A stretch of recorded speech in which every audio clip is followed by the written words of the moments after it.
জগন্নাথ প্রভু পান খেতে ভালোবাসতেন, তাই 40 বছর পেরিয়ে গেলেই পান খাবেন। মায়াপুর ইস্কনে রথযাত্রার শুভ উদ্বোধনে এসে সকলকে পান খাওয়ার পরামর্শ দিলেন রাজ্যের মন্ত্রী দিলীপ ঘোষ। আজ রথযাত্রা, গোটা রাজ্য জুড়ে পালিত হচ্ছে রথ উৎসব। প্রতি বছর মায়াপুর ইস্কনে লক্ষ লক্ষ ভক্তদের উপস্থিতিতে রথযাত্রা পালিত হয়। প্রায় 5 কিলোমিটার অতিক্রান্ত করে রাজাপুর থেকে মায়াপুর ইস্কনে তার মাসির বাড়িতে আসছেন জগন্নাথ, বলরাম এবং সুভদ্রা। এবছরও দেশ বিদেশ থেকে বহু ভক্ত উপস্থিত হয় এই রথযাত্রা দর্শনের উদ্দেশ্যে। এবার মায়াপুর ইস্কনের রথযাত্রা উদ্বোধনে উপস্থিত ছিলেন রাজ্যের মন্ত্রী দিলীপ ঘোষ। সকাল থেকেই তিনি বিভিন্ন পূজা অর্চনায় অংশগ্রহণ করেন। গোশালা গিয়ে গোমাতার পুজো করেন তিনি, সঙ্গে তার স্ত্রী এবং ছিলেন মা। রথের দড়িতে টান দেওয়ার পর সাংবাদিকদের মুখোমুখি হন দিলীপ ঘোষ। তিনি বলেন, প্রতি বছরই আমি কোথাও না কোথাও রথযাত্রায় উপস্থিত থাকি এবং রথের দড়ি টানি। এবছর মায়াপুর ইস্কনের তরফে আমন্ত্রণ জানানো হয়েছিল, সেই কারণেই মায়াপুর ইস্কন এসেছে। জগন্নাথ মানে তিনি জগতের নাথ, তার আশীর্বাদ সকলের মাথার উপর রয়েছে। অন্যদিকে তাকে কোয়েল মল্লিক প্রসঙ্গে প্রশ্ন করা হলে তিনি বলেন, কে কার সঙ্গে মিটিং করছে আমি কি করে জানবো।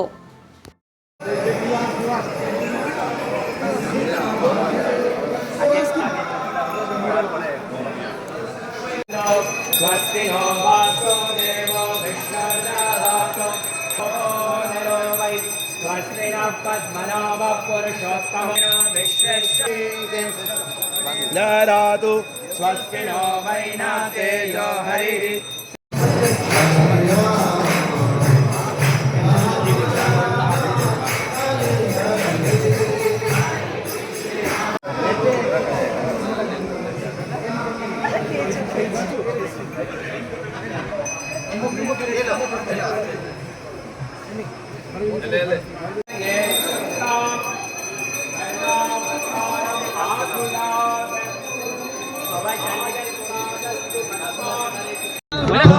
আমাদের অন্তরে অন্তঃস্থল থেকে সমস্ত পরিশ্রম করেছেন, কষ্ট করেছেন এবং এই রোদের মধ্যে গরমের মধ্যে আপনারা প্রতি বছরই কোথাও না কোথাও রথের দড়ি টানি ভগবানের যাত্রা। এবারে আর মহাতীর্থ মায়াপুরে আসার সুযোগ হয়েছে। ইস্কন কর্তৃপক্ষ আমাদের ডেকেছিলেন, তাই উদ্বোধনে এসেছিলাম। হোম যজ্ঞ থেকে আরম্ভ করে গৌ পূজন হলো। এবার ভগবান জগন্নাথের রথ টানার মাধ্যমে এই কাজটা আজকে সম্পন্ন হলো। আজ সারা পশ্চিমবাংলা জুড়ে প্রচণ্ড ধুমধামের সঙ্গে রথযাত্রা হচ্ছে। সরকারও বেশ কিছু ঐতিহ্যশালী যাত্রাকে, রথকে 5 লাখ টাকা করে অনুদান দিয়েছেন। সনাতনের ভূমি বাংলাতে যেন সনাতনের উত্থান হয়, সেটা সরকারও দেখছে। আপনি তো জগন্নাথ দেবের আপনার উপর আশীর্বাদ আছে। দীঘাতে গিয়ে আপনি জগন্নাথ মন্দিরে আশীর্বাদ নিয়ে শুরু করেছিলেন। জগন্নাথ দেবের কি কোনো আশীর্বাদ আছে? জগন্নাথের আশীর্বাদ সবার উপরে আছে। উনি জগতের না, যে বুঝতে পারে না সে বঞ্চিত হয়। আমি বুঝেছি, তাই জগন্নাথের কাজে গেছি, জগন্নাথের আশীর্বাদও পেয়েছি। আগামী দিনেও খালি আমি নয়, সারা পশ্চিমবাংলার মানুষের যাতে আর শ্রীবৃদ্ধি হয়, সেই জন্য ভগবান জগন্নাথকে প্রার্থনা করেছি। প্রার্থনার সাথে কি দুকলি জগন্নাথের গান হতে পারে? হয়ে গেছে, গান হয়েছে।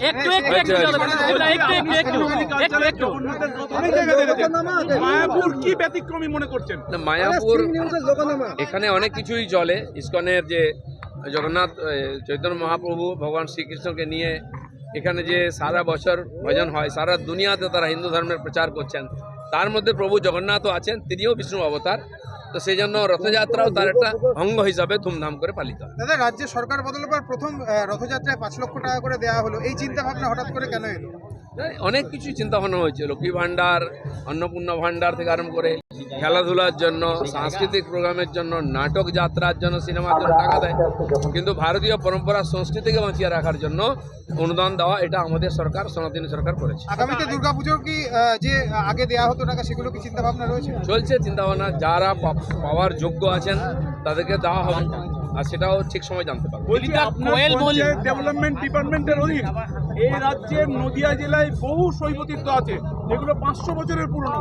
সেইটা নিয়ে আপনি কোনো ব্যবস্থা নিচ্ছেন? শৈব তীর্থ নয়, সব তীর্থ পশ্চিমবাংলার গ্রামে গ্রামে আছে। সাধারণ মানুষ তাকে তৈরি করেছেন, রক্ষণাবেক্ষণ করেন।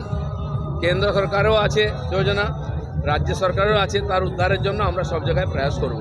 দিলীপদা, কোয়েল মল্লিক আজকে ভূপেন্দ্র যাদব, মাননীয় ভূপেন্দ্র যাদবের সঙ্গে বৈঠক করলেন, তিনি কি আসছেন? আমি জানি না ভাই কে কার সঙ্গে মিটিং করছে, আমি তো জগন্নাথের গেছি। জয় জগন্নাথ, আর কিছু না। জগন্নাথের জন্য যদি কেমান দ্বীপ তৃণমূলের টাকা পাচার, কেমান দ্বীপ